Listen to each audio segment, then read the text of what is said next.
こ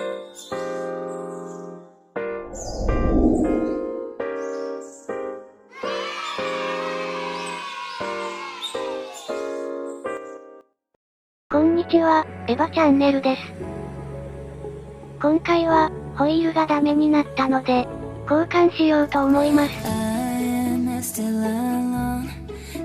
まず古いホイールのスプロケットを外します。次にタイヤを外します。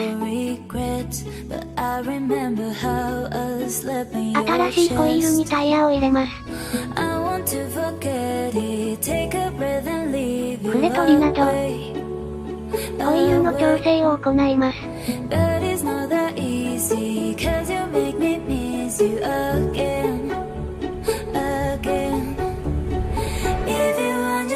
自転車に取り付けて調整します。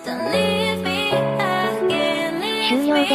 ありがとうございました。また次の動画でお会いしましょう。